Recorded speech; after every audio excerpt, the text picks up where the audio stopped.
ونعوذ بالله من شرور أنفسنا ومن سيئات أعمالنا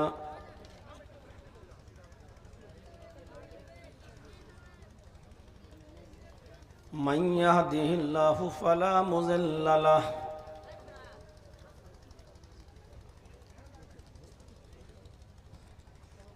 ومن يضلله فلا هادي له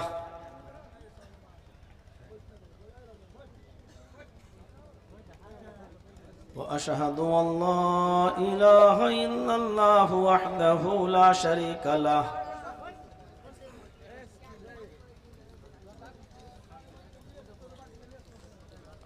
وأشهد أن محمدًا عبده ورسوله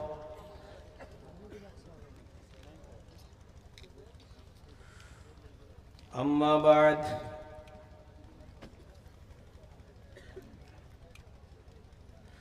فإن خير الحديث كتاب الله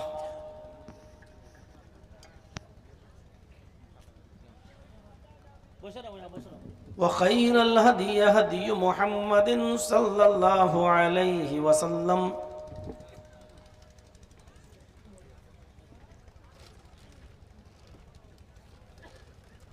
وشر الأمور محدثاتها وكل محدثة بدعة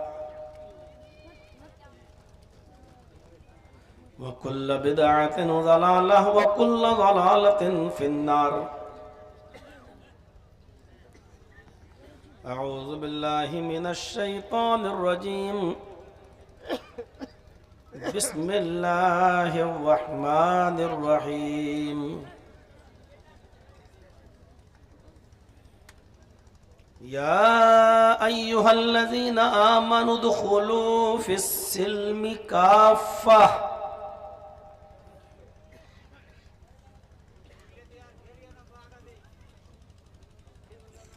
وعن معاذ رضي الله تعالى عنه قال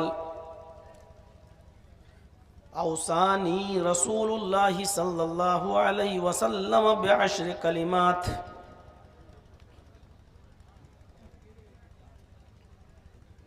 قال لا تشرك بالله إن قتلت أو هربت ولا تؤقن والديك وإن أمراك أن تخرج من أهلك ومالك ولا تتركن صلاة مكتوبة متعمدا فإن من ترك صلاة مكتوبة متعمدا فقد برئت منه ذمة الله ولا تشربن خمرا فإنه رأس كل فاحشة وإياك بالمعصية فإن بالمعصية حل سخط الله إلى آخر الحديث رب اشرح لي صدري ويسر لي أمري واحلل عقدة من لساني يفقهوا قولي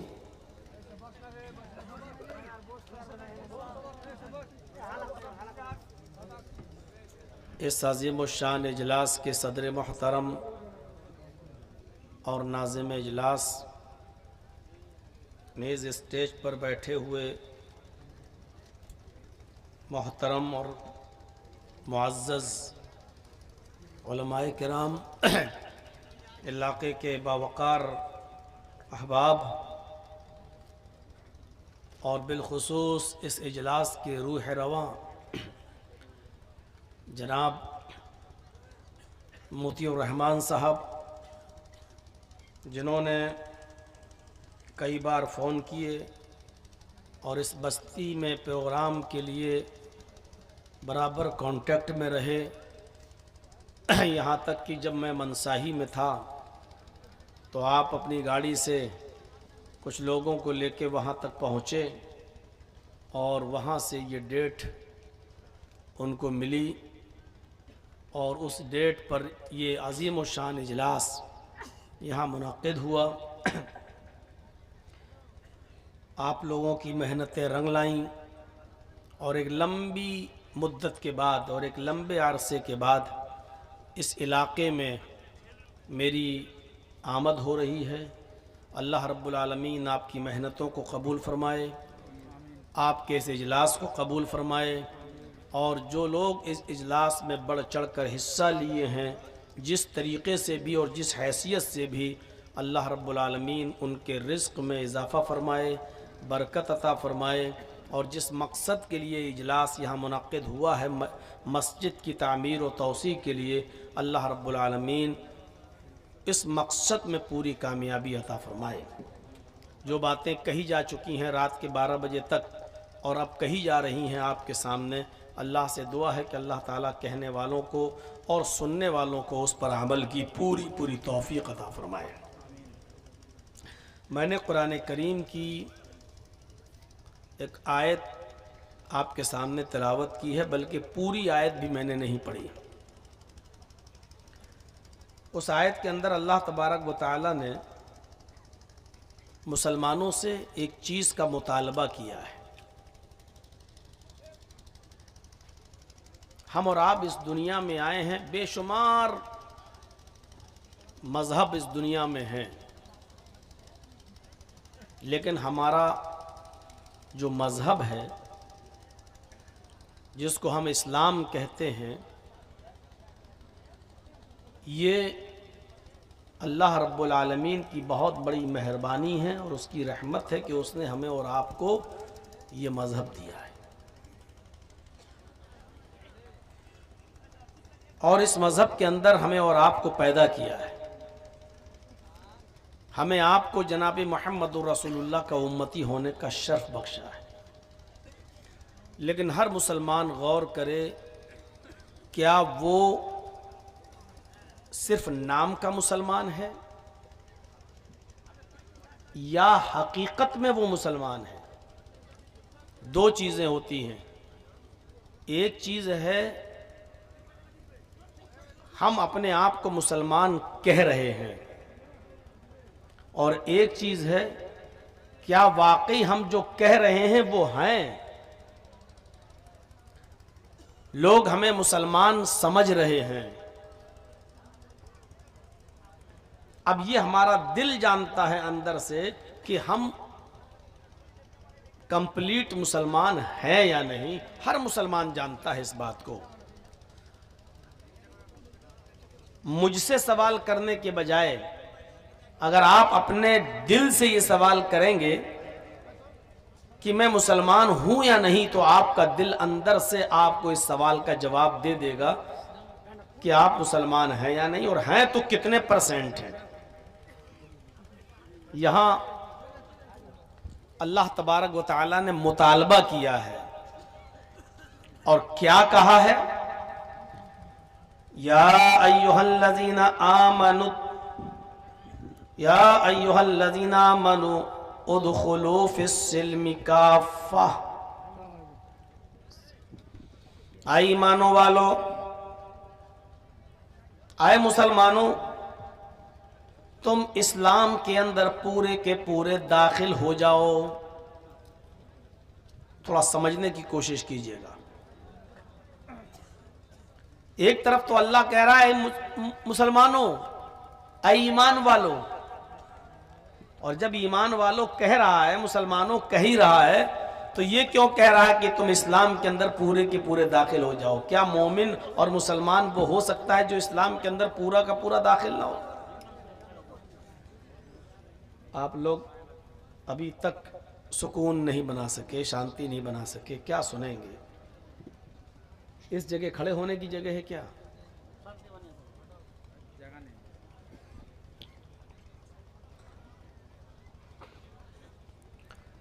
تو میرے بھائیوں، مومنوں سے اور مسلمانوں سے مطالبہ کیا جا رہا ہے کہ اے ایمان والو، تم اسلام کے اندر پورے کے پورے داخل ہو جاؤ۔ ہم اور آپ اسلام میں داخل تو ہیں، کلمہ تو پڑھتے ہیں، لیکن یہ ہم اور آپ طے کریں کیا پورے کے پورے اسلام میں داخل ہیں؟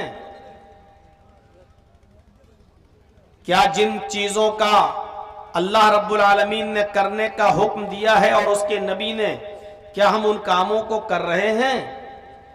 نبی اکرم صلی اللہ علیہ وسلم نے جن کاموں سے روکا ہے اور اللہ نے جن کاموں سے روکا ہے، کیا ہم ان کاموں سے رک رہے ہیں؟ یہ ہر مسلمان غور کرے۔ کلمہ تو پڑھ لیا، لا الہ الا اللہ۔ ابھی کسی مسلمان کو کھڑا کر کے کہو اس جلسے میں، بھائی تم مسلمان ہو، کلمہ سناؤ، اشہد ان لا الہ الا اللہ واشہد ان محمدًا عبدہ ورسولہ، یا لا الہ الا اللہ محمد رسول اللہ، سب پڑھ دیں گے۔ اور آدمی یہ سمجھ رہا کہ بس یہ کلمہ ہم نے پڑھ لیا ہم مسلمان ہو گئے۔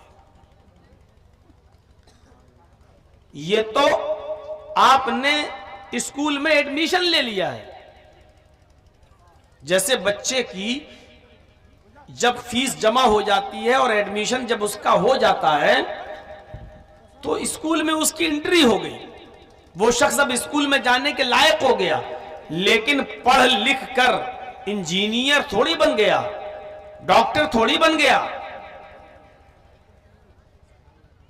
انجینئر اور ڈاکٹر وہ تبھی بنے گا جب اسکول میں انٹر ہونے کے بعد اسکول کے میں جو پڑھایا جا رہا ہے جب تک اس کو پڑھے گا نہیں اور اس پر محنت نہیں کرے گا اور اسکول کے اصول اور ضابطے کو فالو نہیں کرے گا تب تک وہ نہیں بن سکتا، نہ انجینئر نہ ڈاکٹر۔ ہاں اسکول میں اس کی انٹری ہو گئی ہے بس۔ آپ نے کلمہ پڑھ لیا، لا الہ الا اللہ محمد رسول اللہ، اسلام کے اندر آپ کی انٹری ہو گئی ہے۔ لیکن آپ مسلمان کب بن سکتے ہیں؟ جب اس اسلام کی یونیورسٹی میں جو بتایا گیا ہے اور جو پڑھایا گیا ہے جب تک آپ اس کو فالو نہیں کریں گے، اس کو پڑھیں گے نہیں اور اس پر عمل نہیں کریں گے تب تک آپ سچے مسلمان اور پکے مسلمان نہیں بن سکتے۔ یہاں یہی چیز کہی جا رہی ہے، یا ایھا الذین آمنوا ادخلوا فی السلم کافہ، ایمان والو، کلمہ پڑھ کر تم ایمان میں داخل تو ہو گئے، کلمہ پڑھ کر تم اسلام میں داخل تو ہو گئے، لیکن مسلمان ابھی نہیں بنے ہو مکمل۔ مسلمان کب بنو گے؟ جو چیزیں کرنے کی ہیں جب تک ان کو کرو گے نہیں، اور جو چیزیں چھوڑنے کی ہیں جب تک تم ان کو چھوڑو گے نہیں تو مسلمان نہیں بن سکتے۔ وہی ہمیں اور آپ کو غور کرنا ہے۔ اسلام جو ساری دنیا میں سب سے بہتر اور افضل مذہب، ان الدین عند اللہ الاسلام، اللہ کی درشٹی میں اور اللہ کی نظر میں سب سے پیارا اور سب سے محبوب دین اسلام ہے۔ الیوم اکملت لکم دینکم واتممت علیکم نعمتی ورضیت لکم الاسلام دینا۔ اے محمد صلی اللہ علیہ وسلم، آج میں نے تمہارے لیے تمہارے دین کو مکمل کر دیا۔ اب اسلام دیکھیے کیا ہے، اے نبی ہم نے آج اسلام کو مکمل کر دیا۔ وہی اسلام مانا جائے گا جو اللہ کے رسول پر مکمل ہوا اور اللہ کے نبی نے ہمیں دیا۔ اور جو اسلام کا نام لے کر نبی کے بعد بھی جو لوگ کام کر رہے ہیں اور کروا رہے ہیں وہ اسلام کا حصہ نہیں ہو سکتا ہے۔ نبی کے بعد جو چیزیں رائج ہوئی ہیں اور جن کو اسلام کا نام دیا جا رہا ہے کہ یہ کرو بڑا ثواب، یہ کرو بڑا ثواب، وہ اسلام نہیں ہو سکتا۔ اسلام وہی مانا جائے گا جو اللہ کے نبی جناب محمد رسول اللہ صلی اللہ علیہ وسلم نے دیا ہے۔ الیوم اکملت لکم دینکم واتممت علیکم نعمتی، آج میں نے تمہارے لیے تمہارے دین کو مکمل کر دیا ہے۔ واتممت علیکم نعمتی، اور اپنی نعمتوں کا اتمام کر دیا ہے، اپنی نعمتیں پوری کر دی ہیں۔ جو حلال ہونے کی تھی وہ حلال ہو چکی ہیں، جن کو حرام کرنا تھا وہ حرام ہو چکی ہیں۔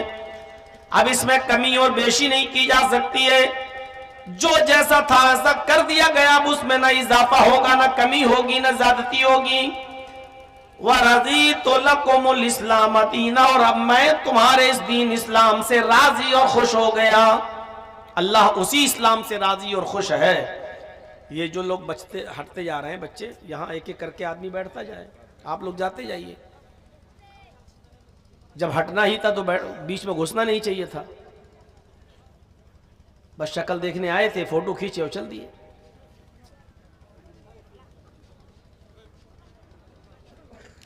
جو جگہ خالی ہوتی جا رہی ہے لوگوں کو دیتے جاؤ، بیچ میں اچھا نہیں لگتا ہے، ڈسٹرب ہوتا ہے۔ تو میرے بھائیوں، اللہ اس اسلام سے راضی ہے، اللہ اس اسلام سے خوش ہے جو محمد رسول اللہ صلی اللہ علیہ وسلم پر مکمل ہوا ہے۔ اور یہی دین آدم علیہ السلام سے لے کر محمد الرسول اللہ صلی اللہ علیہ وسلم تک سارے پیغمبروں کا یہی دین تھا، سارے نبیوں کا یہی دین تھا۔ قُلْ يَا أَهْلَ الْكِتَابِ تَعَالَوْا إِلَىٰ كَلِمَةٍ قُلْ يَا أَهْلَ الْكِتَابِ تَعَالَوْا إِلَىٰ كَلِمَةٍ سَوَاءٍ بَيْنَنَا وَبَيْنَكُمْ أَن لَّا نَعْبُدَ إِلَّا اللَّهَ۔ آئے محمد صلی اللہ علیہ وسلم کہہ دیجئے، اناؤنسمنٹ کر دیجئے، آئے اہل کتاب، آئے یہود و نصارہ، آئے وہ لوگوں جن کو کتابیں دی گئی ہیں، آؤ ایک ایسے کلمے کی طرف، تعالوا الی کلمۃ، آؤ ایک ایسے کلمے کی طرف، سوائم بیننا و بینکم، جو ہمارے اور تمہارے درمیان برابر ہے۔ آؤ ایک ایسے مول منتر کی طرف، آؤ ایک ایسے کلمے کی طرف جو ہمارے اور تمہارے درمیان برابر ہے، یعنی وہ تمہارا بھی کلمہ ہے اور ہمارا بھی کلمہ ہے۔ نوح علیہ السلام اس دنیا میں آئے، ان کا بھی یہی کلمہ تھا، لا الہ الا اللہ۔ موسیٰ علیہ السلام اس دنیا میں آئے، ان کا بھی یہی کلمہ تھا، لا الہ الا اللہ۔ عیسیٰ علیہ السلام اس دنیا میں آئے تو ان کا بھی یہی کلمہ تھا، لا الہ الا اللہ۔ نوح جب اس دنیا میں آئے تو پڑھا جاتا تھا، لا الہ الا اللہ نوح رسول اللہ۔ موسیٰ اس دنیا میں آئے تو پڑھا جاتا تھا، لا الہ الا اللہ موسیٰ رسول اللہ۔ عیسیٰ جب اس دنیا میں آئے تو پڑھا جاتا تھا، لا الہ الا اللہ عیسیٰ رسول اللہ۔ اور جب محمد رسول اللہ صلی اللہ علیہ وسلم اس دنیا میں آئے تو پڑھا جاتا ہے، لا الہ الا اللہ محمد رسول اللہ۔ یعنی یہ کلمہ سارے نبیوں کا کلمہ ہے۔ اس دور کے نبی کے حساب سے نبی کا نام تو بدلتا گیا، کبھی لا الہ الا اللہ نوح رسول اللہ، کبھی لا الہ الا اللہ موسیٰ رسول اللہ، کبھی لا الہ الا اللہ عیسیٰ رسول اللہ، لیکن اب سارے نبیوں کی نبوت کو منسوخ کر دیا، ختم کر دیا گیا۔ اور اب چلے گی تو شمع رسالت چلے گی، اب چلے گا تو دین محمدی چلے گا، اور اب چلے گا تو یہی کلمہ چلے گا، لا الہ الا اللہ محمد رسول اللہ۔ اللہ نے جتنے بھی نبیوں کو اس دنیا میں بھیجا ہے، سارے نبیوں سے کہا تم میرا پیغام لے کر جا تو رہے ہو، لیکن اگر تمہاری زندگی میں میرے آخری نبی آ جائیں، تمہاری زندگی میں میرے آخری پیغمبر آ جائیں تو تم سب کی نبوت ختم ہو جائے گی، اور تم سب کو ہمارے نبی محمد رسول اللہ پر، آخری نبی پر ایمان لانا ہوگا، اور ان کے مشن میں ان کی مدد بھی کرنا پڑے گی۔ وَإِذْ أَخَذَ اللَّهُ مِيثَاقَ النَّبِيِّينَ لَمَا آتَيْتُكُم مِّن كِتَابٍ وَحِكْمَةٍ ثم جاءكم رسول مصدق لما معكم لتؤمنن به ولتنصرنه۔ یہ آدیش دیا تھا، یہ حکم دیا تھا اللہ نے۔ جتنے بھی نبی اس دنیا میں آئے اللہ نے ان سے ایک وعدہ لیا، ایک اقرار لیا، وَإِذْ أَخَذَ اللَّهُ مِيثَاقَ النَّبِيِّينَ لَمَا آتَيْتُكُم مِّن كِتَابٍ وَحِكْمَةٍ، ہم جس رسول کو کتاب و حکمت دے کر دنیا میں بھیجیں گے، ثُمَّ جَاءَكُمْ رَسُولٌ مُصَدِّقٌ لِمَا مَعَكُمْ، پھر وہ رسول تمہاری تصدیق کرے گا کہ تم اللہ کی طرف سے آئے ہوئے پیغمبر ہو، تم اللہ کی طرف سے آئے ہوئے سچے رسول ہو، تم جو باتیں لے کر گئے ہو وہ اس کی تصدیق کرے گا۔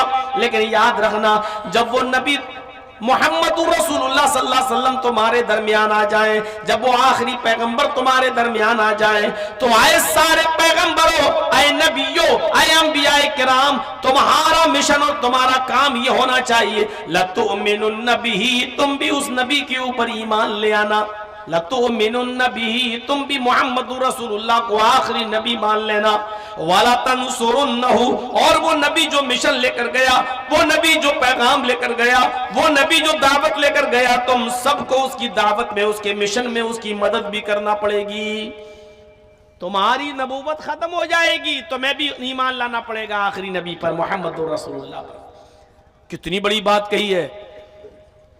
اگر نوح، موسیٰ اور عیسیٰ کی زندگی میں محمد الرسول اللہ آ جائیں تو نوح کی نبوت ختم، موسیٰ کی ختم، عیسیٰ کی ختم۔ ان تمام نبیوں کو بھی محمد الرسول اللہ پر ایمان لانا ہوگا، اور محمد الرسول اللہ کی باتوں کو ماننا ہوگا۔ نبی کی بات پر آمنا و صدقنا کہنا ہوگا۔ جب نبی کی زندگی میں نوح کی نہیں چل سکتی، جب نبی کی زندگی میں موسیٰ کی نہیں چل سکتی، جب نبی کی زندگی میں عیسیٰ کی نہیں چل سکتی، تو محمد رسول اللہ کے آ جانے کے بعد، نبی اکرم صلی اللہ علیہ وسلم کے آخری پیغمبر بن کر اس دنیا میں مبعوث ہو جانے کے بعد، تو نبی کے بعد آنے والے بزرگوں کی بات نبی سے زیادہ کیسے چل سکتی ہے؟ نبی اکرم کے اس دنیا میں آ جانے کے بعد، تو پھر نبی اکرم صلی اللہ علیہ وسلم کے بعد پیدا ہونے والے بزرگوں کی بات کو نبی کی بات سے زیادہ اہمیت کیسے دی جا سکتی ہے؟ اتنی سی بات سوچئے، جب نوح کی نہیں چل سکتی، موسیٰ کی نہیں اور عیسیٰ کی نہیں چل سکتی، اور آسمانی کتابیں جو نازل ہوئی تورات، زبور، انجیل، جب محمد رسول اللہ کے آ جانے کے بعد تورات، انجیل اور زبور نہیں چل سکتی، تو نبی اکرم کے اس دنیا میں مبعوث ہو جانے کے بعد نبی کے بعد آنے والے بزرگوں کی کتابوں کو قرآن و حدیث کا درجہ کیسے دیا جا سکتا ہے؟ اس بات کو ذرا سمجھنے کی کوشش کیجئے۔ ہر مسلمان اگر سمجھ لے تو بہت آسانی کے ساتھ اس کے ذہن میں یہ بات آ جائے گی۔ آگے بڑھئے میرے بھائیوں، سارے نبیوں کا یہی دین تھا۔ اب ہم غور کریں، کیا اس دین کے اندر ہم پورے کے پورے داخل ہیں؟ آئیے، کتنے مسلمان ہیں جو نماز کے پابند ہیں؟ کتنے مسلمان ہیں جو ابھی رمضان کا مہینہ آنے والا ہے، غالباً 2 مارچ سے شروع ہو جائے، کتنے مسلمان ہیں جو رمضان کے مہینے میں پورے کے پورے روزے رکھتے ہیں؟ کتنے مسلمان ہیں جو صاحب حیثیت اور صاحب استطاعت ہیں اور اپنے مال کی پوری زکوٰۃ ادا کرتے ہیں؟ میرے بھائیوں، کتنے مسلمان ہیں جو صاحب حیثیت ہے اور صاحب استطاعت ہے اور طاقت ہے ان کے پاس، جو خانہ کعبہ کا جو حج کر کے آئے ہیں؟ کتنے مسلمان ہیں؟ بیٹھے ہیں، ابھی نہیں جائیں گے، 2 بیٹیاں اور رہ گئی ہیں، ان کی شادی کر دیں تب فری ہو جائیں گے، پھر جائیں گے حج کرنے۔ ہر باپ یہی سوچے بیٹھا ہوا ہے۔ شادیاں کرنا سنت ہے اور حج کرنا فرض ہے، اور کوئی بھی فرض اس لیے ملتوی نہیں ہو جائے گا کہ بیٹے کی شادی کر دو یا بیٹیوں کی شادی کر دو اس کے بعد آپ جائیں گے۔ آپ کے پاس حیثیت ہو گئی، استطاعت ہو گئی، اب آپ کو اسی وقت حج کرنے کے لیے تیاری کرنا اور جانا ہے۔ اور یاد رکھنا، اگر بیٹے اور بیٹیوں کی شادی کے انتظار میں رک گئے کہ 2 بیٹیاں ان کی شادی کر کے جاؤں گا، اور ان کی شادیوں سے پہلے اگر آپ کا انتقال ہو گیا تو آپ کی موت کس حال میں ہو رہی ہے آپ کو یہ پتا ہے؟ اللہ کے نبی صلی اللہ علیہ وسلم فرماتے ہیں، مات علی المجوسیہ، یہ آدمی آگ کا پجاری بن کر مرے گا، آتش پرست بن کر مرے گا، مجوسیت کی موت پر اس کی روح نکلے گی۔ مات علی المجوسیہ، یہ شخص مجوسیت کی موت پر مرے گا۔ استطاعت ہے آپ کے پاس، کیوں نہیں جا رہے حج کرنے؟ سب بیٹیوں کی شادی کرنا ہے تب جائیں گے۔ بیٹیوں کی شادی کرو گے، ٹھیک ہے، بیٹیوں کی شادی ہو جائے گی، حج کر کے آؤ تب ہو جائے گی۔ اب ہمارے ذہن میں کیا ہے؟ بیٹیوں کی شادی میں لاکھوں روپیہ خرچ ہوگا۔ یہ جو چیز آئی ہے ہمارے ذہن میں، میرے بھائیوں، یہی فضول خرچی نے آج ہمیں فرض عبادتوں سے روک دیا ہے۔ کس نے کہا ہے کہ بارات آپ اپنے گھر پہ بلائیے؟ اور کس نے کہا ہے کہ آپ 100، 150، 200، 250، 300 آدمیوں کی بارات لے کے جائیے؟ کس نے کہا آپ سے؟ یہ اتنے علماء بیٹھے ہیں اسٹیج پر، اور میں 25 سال سے تقریباً اس ایریے میں، کٹیہار، بہار، پورنیہ اور ہریا اور یہ سب علاقہ میں 25 سال سے دوڑ رہا ہوں، تقریریں کر رہا ہوں، اور بار بار ہر اسٹیج پر ہماری باتوں میں یہ ساری باتیں آتی ہیں۔ آج تک تو کوئی عالم ہمیں بتا نہیں سکا کہ بارات کا ثبوت فلاں فلاں حدیث میں موجود ہے۔ کہاں لکھا ہے کہ لڑکی والا بھی باراتیوں کو اچھا سے اچھا کھانا کھلائے اور اچھے سے اچھا پلائے اور اچھے سے اچھا ان کی مہمان نوازی کرے؟ کون سی حدیث میں لکھا ہے؟ کون سا اسلام کہتا ہے؟ اگر کوئی آپ کو یہ کہے کہ میں اپنے لڑکے کی بارات لے کر آپ کے گھر آ رہا ہوں، آپ کہیے آئیے۔ اگر کوئی کہتا ہے کہ 300 آدمی آئیں گے صاحب، آپ کہیے 300 نہیں 400 لائیے۔ آپ بیٹی والے ہو، میں آپ کو جو تجربہ جو بات بتلا رہا ہوں اس کو گانٹھ باندھ لو، اور کوئی ہے ماں کا لال جو اٹھے اور کہے کہ مولوی جرجیس نے قرآن و حدیث کے خلاف یہ بات کہی ہے، اس کو کہیے کہ 300 نہیں 400 لائیے، 500 لائیے، اور جب یہ سب پہنچ جائیں آپ سب کو صرف ایک ایک گلاس پانی پلا کے بھگائیے، ایک کپ چائے بھی مت پلائیے، اور آپ ایسا کرنا شروع کر دیں گے نا اپنے آپ بارات ختم ہو جائے گی۔ اور جب وہ کہیں کہ صاحب آپ کیا کر رہے ہیں مہمانوں کی، آپ مہمان ہیں کہاں؟ آپ تو میری بیٹی کے ساتھ نکاح کرنے کے لیے اپنے بیٹے کو لے کر آئے ہو اور ساتھ میں اتنے لوگ بھی لے کر آئے ہو، مجھے یہ دکھا دو کہ اللہ کے رسول نے کبھی کہا ہے کہ ان باراتیوں کو چائے پلاؤ، کھجور کھلاؤ، پانی پلاؤ، اور ان کو کھانا کھلاؤ، اور میٹ کھلاؤ، بکرا کھلاؤ، مرغا کھلاؤ، اور اچھی سے اچھی مہمان نوازی کرو، آپ ہمیں دکھا دیجئے، ہم کرنے کے لیے تیار ہیں۔ میرے پیارے ساتھیوں، آپ ایک ایک گلاس پانی پلائیے، وہ بھی بسلری نہیں، چاپا کل کا جو آپ پیتے ہو، اسی ہینڈ پائپ کا جس کا آپ پیتے ہو، اور کہو ٹھیک ہے اب نکاح کریے اور لے جائیے ہماری بیٹی کو، ہو گیا۔ 500 نہیں 1000 آدمی کو بلائیے، آپ لڑکی والے کے گھر جا کر 400-500 آدمی بیٹھ کر بوجھ بنو گے، وہ آدمی قرض لے کر بیچارہ آپ کو کھلائے گا پلائے گا اور آپ کے پیٹ کو ٹھونسے گا، بھرو لو، اس آدمی کے اوپر آپ مصیبت بنیں گے جو اپنی بیٹی بھی آپ کو دے رہا ہے۔ ہم آپ غور کریں کہ کتنے % مسلمان ہیں، ہمارا دل اندر سے گواہی دے گا۔ کھولیے اپنے گریبان کے بٹن اور دل سے پوچھئے ہم مسلمان ہیں؟ جب آپ کا دل کہہ دے کہ ہاں تو اس سے پوچھئے ہم کتنے % مسلمان ہیں، آپ کا دل اندر سے گواہی دے گا۔ بہت بڑا کام کر رہے ہیں آپ ماشاءاللہ، ایک مسجد کی تعمیر، ایک مسجد کی توسیع، بڑھ چڑھ کے حصہ لیا ہے، لیکن یاد رکھیے مسجد تو بن جائے گی، اور آپ تھوڑی بنائیں گے، جس کے نام پر بن رہی ہے اللہ کا گھر ہے وہ انتظام کر دے گا۔ آپ کو مسجد بنانے کی فکر ہونی چاہیے، لیکن اس سے زیادہ فکر یہ ہونی چاہیے کہ مسجد تو عالی شان بن جائے گی، مسجد میں تو اے سی لگ جائے گا، لیکن اس مسجد میں نماز پڑھنے والوں کی مقدار کتنی رہے گی، اس بات کی فکر ہونی چاہیے۔ ابھی جرجیس صاحب کا جلسہ ختم ہو جائے گا 1:30 بجے کے آس پاس، تو میرے بھائیوں اب آپ اپنی جس مسجد میں نماز پڑھتے ہو فجر میں دیکھیے گا اس جلسے کے بعد آپ کی مسجد کتنی بھرتی ہے۔ آج اٹھیے گا، مسجد میں جائیے گا اور مشاہدہ کریے گا کہ فجر کے اندر اس مسجد میں کتنے نمازی آ رہے ہیں۔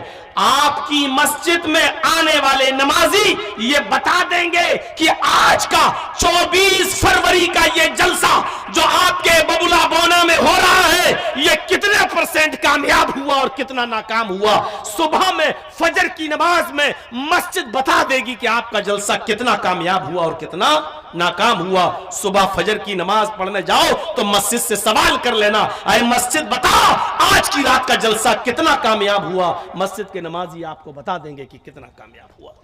مسجد تو بنا لی شب بھر میں ایمان کی حرارت والوں نے، من اپنا پرانا پاپی رہا برسوں میں نمازی بن نہ سکے۔ کوئی پوچھنے کی ضرورت نہیں، مسجدوں سے سوال کریے کہ مسجد بتا کتنا جلسہ کامیاب ہوا، مسجد بتا دے گی کامیاب نہیں ہوا۔ آدھی رات 1 بجے 1:30 بجے 2 بجے جلسہ ختم کر دیا، جو لوگ پڑھتے بھی تھے وہ بھی نہیں آئے، نیند میں سو گئے ہیں، آپ کی مسجدیں بتا دے گی۔ یہ جلسہ فرض نہیں ہے، نماز فرض ہے۔ جلسہ آپ نہیں بھی کراتے تو گناہگار نہیں ہوتے، لیکن فجر کی نماز میں اگر آپ مسجد میں نہیں جا رہے ہیں تو گناہگار ہو رہے ہیں۔ یا ایھا الذین آمنوا ادخلوا فی السلم کافہ، ایمانو والو تم اسلام کے اندر پورے کے پورے داخل ہو جاؤ۔ آئیے چند چیزیں بتاتا ہوں، ان چیزوں پر غور کر کے اپنے آپ کو ٹٹولیے اور دیکھیے ہم کتنے % مسلمان ہیں۔ حضرت معاذ بن جبل فرماتے ہیں کہ اللہ کے رسول صلی اللہ علیہ وسلم نے مجھے 10 باتوں کی نصیحت فرمائی، 10 باتوں کی وصیت فرمائی۔ ان 10 باتوں پر میں آج کے پروگرام میں چل تو نہیں پاؤں گا، ترجمہ کر دوں گا، لیکن کچھ چیزیں میں اٹھا رہا ہوں، سنیے میرے بھائیوں۔ حضرت معاذ کہتے ہیں کہ اللہ کے رسول صلی اللہ علیہ وسلم نے مجھے 10 باتوں کی وصیت کی۔ یہ 10 چیزیں ہم غور کریں گے اور ہر آدمی سوچے کہ یہ اسلام کا حصہ ہیں، یہ کتنی چیزوں پر ہم عمل کر رہے ہیں۔ پہلی چیز، اے معاذ لا تشرک باللہ شیئا ان قتلت او حرقت، اے معاذ اللہ کے ساتھ کبھی بھی کسی بھی حال میں کسی کو شریک مت کرنا، شرک مت کرنا۔ لا تشرک باللہ ان قتلت او حرقت، اگر تجھے کاٹ دیا جائے، قتل کر دیا جائے، او حرقت یا تجھے جلا کر راکھ کر دیا جائے۔ اب شرک سمجھتے ہیں کسے کہتے ہیں؟ شرک میں ایک چیز میں سمجھاؤں گا، اسی سے آپ کو سمجھ جائیں گے۔ شرک کہتے ہیں اللہ کی ذات و صفات اور اس کے علم اور اس کی ربوبیت و الوہیت میں کسی دوسرے کو شریک کرنا۔ مثلا آپ یہ کہیں کہ سجدہ اللہ کو ہے، لیکن کسی اور کو بھی ہم سجدہ کر سکتے ہیں، یہ عبادت کا نہیں، تعظیمی سجدہ۔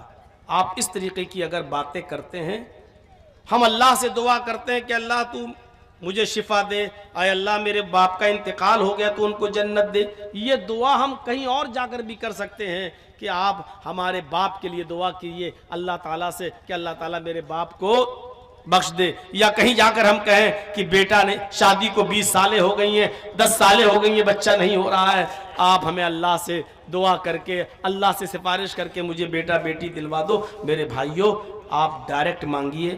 شرک کو سمجھنے کے لیے ایک اور مثال میں دیتا ہوں آپ کو۔ ایک چیز ہوتی ہے کفر اور ایک چیز ہوتی ہے شرک۔ انتہائی مجبوری میں، جہاں آپ کی جان کو خطرہ ہے اور کوئی آپ سے کفر کرا رہا ہے، وہاں اپنی جان کو بچانے کے لیے کفر کرنا جائز ہو جاتا ہے، لیکن شرک کرنا ادھر بھی جائز نہیں ہے۔ مثلا کوئی شخص آپ کو پکڑ لے، چاقو نکال لے، پسٹل نکال لے، خنجر نکال لے، اور 4-5 لوگ آپ کو پکڑ لیں اور پکڑ کر کہیں کہ اے کس کو مانتا ہے؟